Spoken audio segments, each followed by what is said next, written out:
মেয়েটি মাত্র অষ্টম শ্রেণীতে পড়াশোনা করছে। এই সময় একটি প্রেমের সম্পর্কে তিনি আবদ্ধ হয়। সেই প্রেমিকের হাতে নির্মমভাবে তার দুনিয়া থেকে সরে যেতে হয়। এরকম একটি ঘটনা ঘটে গিয়েছে রাজধানীর রায়ের বাজারে। ক্লাস 8-এ পড়া শারমিন শারিয়ার বিনতি, যিনি সিয়াম নামক একটি ছেলের সাথে প্রেম করতেন। তবে হঠাৎ করে সিয়ামের সাথে বিনতি কথা বলা বন্ধ করে দেয়। এরপর সিয়ামের মনের মধ্যে সন্দেহ হয় বিনতি হয়তোবা অন্য কোনো ছেলের সাথে প্রেম করছে, যার কারণে সিয়ামকে তিনি পাত্তা দিচ্ছে না। এই সন্দেহের জের ধরে সিয়াম বিনতিকে যখন রাস্তার মধ্যে খুঁজে পায় তখন তার পিছনে পিছনে হাঁটতে থাকে। বিনতিকে বলে, তুমি অন্য কোন ছেলের সাথে প্রেম করছো, যার কারণে তুমি আমাকে পাত্তা দিচ্ছ না। তখন বিনতি চুপ করে থাকে, বলে, আমি কারোর সাথে প্রেম প্রীতি করি না, আমি তোমাকে পাত্তা দিব, আমি আর তোমার সাথে রিলেশনটা রাখতে চাই না। এই কথা শুনে সিয়াম অনেকটা উত্তেজিত হয়ে যায় এবং সিয়াম পরিকল্পিতভাবে বাসা থেকে আসছিল বিনতিকে আজই শেষ করে দেওয়ার জন্য। সিয়ামের পরিকল্পনার শিকার হয় সেই অষ্টম শ্রেণীতে পড়া বিনতি। নির্মমভাবে সিয়াম তাকে রাস্তার মধ্যে ছুরিয়াঘাত করে দৌড়ে পালিয়ে যায়। কিছুক্ষণ পরে বিনতি দুনিয়া ত্যাগ করে। সেই সিয়ামকে খুঁজে বের করে পুলিশ আটক করে।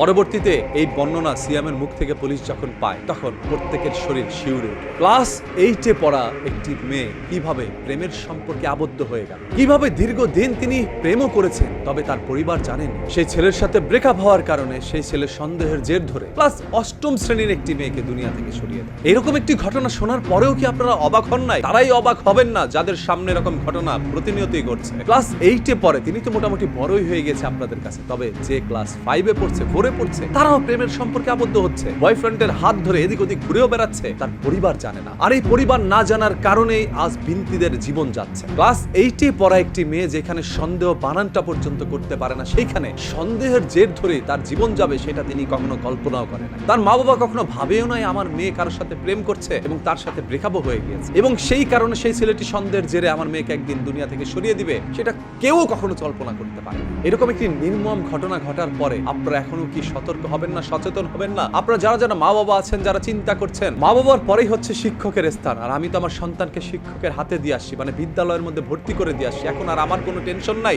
সব এখন বিদ্যালয়ের উপরে। এই চিন্তা করা মাত্রই ভেবে নেবেন আপনার মেয়ের অবস্থাও এই বিনতির মতো হইতে পারে। শুধু শিক্ষক নয়, আপনি তার মা বাবা, আপনারও সচেতন হওয়া দরকার। আপনার মেয়ে কোথায় যাচ্ছে, কি করছে, কার সাথে কথা বলছে, সব দিকে খেয়াল রাখা আপনার নৈতিক দায়িত্ব। আর এই দায়িত্ব বোধ আজ উঠে যাওয়ার কারণেই এই সকল সন্তানদের আজ এইভাবে জীবন যাচ্ছে। আপনাদের প্রত্যেকেরই এটা নিয়ে কথা বলা প্রয়োজন। এখনো সময় আছে, সবাই কথা বলুন, সবাই মুখ খুলুন। এই সেই বাংলার মানুষ যারা ফেসবুকের মধ্যে প্রতিবাদের ঝড় তুলে ফেলে, তবে তার চোখের সামনে যদি এরকম কোনো ঘটনা ঘটে তখন দাঁড়িয়ে দাঁড়িয়ে সিনেমা দেখে। এই দেশের জনগণ যতদিন পর্যন্ত প্রতিবাদী হয়ে না উঠবে ততদিন পর্যন্ত এই বিনতিদের জীবন তাদের চোখের সামনেই যাবে। যাই হোক, সিয়ামের মুখ থেকে আইন শৃঙ্খলা বাহিনী যতটুকু জানতে পেরেছে ততটুকু আমি আপনাদের সামনে উপস্থাপনা করেছি। হয়তোবা আরো কোনো মমস্য ঘটনা বেরিয়ে আসতে পারে, এবং সিয়াম যদি কোনো ধনীর দুলাল হয়, কোনো নেতার চাস্তো খালাতো ভাই হয়, তাহলে হয়তোবা তিনি বেঁচে ফিরে আসতেও পারে। কারণ এই দেশে প্রভাবশালী, ক্ষমতাশালী, টাকা পয়সাওয়ালা মানুষের জন্য 2-4টা বিনতির জীবন নেওয়া ফরজ। আইন শৃঙ্খলা বাহিনী তাদেরকে কিচ্ছু বলে না। আমাদের চারপাশে ঘটে যাওয়া একের পর এক ঘটনা